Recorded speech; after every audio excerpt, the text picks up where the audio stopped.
Pre owned iPhone కొంటున్నారా, user iPhone, so ఈ 4 precautions అయితే మీరు తీసుకోవాలి.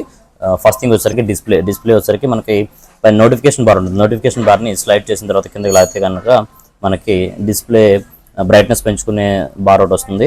సో ఆ క్యాండిల్ మీద ప్రెస్ చేస్తే అక్కడ ట్రూ టోన్ అని పడుతుంది అన్నమాట. ట్రూ టోన్ పడితే కనుక ఇట్ ఈస్ ఒరిజినల్ డిస్ప్లే. ఇదంతా కాకుండా కూడా మనం సెట్టింగ్స్లోకి వెళ్ళి అక్కడ అన్నోన్ పార్ట్ అని పడితే కనుక దాని పార్ట్ అయితే మార్చినట్టు.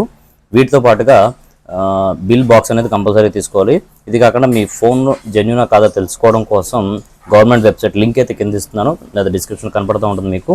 ఈ గవర్నమెంట్ వెబ్సైట్లోకి వెళ్ళి అప్లికేషన్ అని ఉంటుంది. అప్లికేషన్ కింద వచ్చేసరికి మనకి ఐఎంఈ నెంబర్ వెరిఫికేషన్ అని ఉంటుంది అన్నమాట. ఐఎంఈ నెంబర్ వెరిఫికేషన్లో మీ మొబైల్ నెంబరు, మీరు కొనే ఫోన్ ఐఎంఈ నెంబర్ ఏదైతే ఉందో *06 నొక్కితే ఐఎంఈ నెంబర్ వస్తుంది.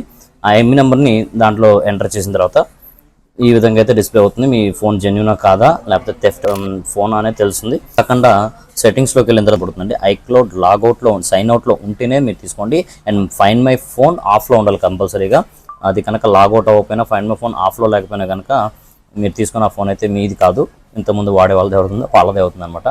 ఇది ఒక ప్రికాషన్ తీసుకోండి. ఈ వీడియో యూస్ఫుల్ అనుకుంటే కనుక మీ ఫ్రెండ్స్కి అప్రిషియేట్ చేసేయండి. Thank you for watching.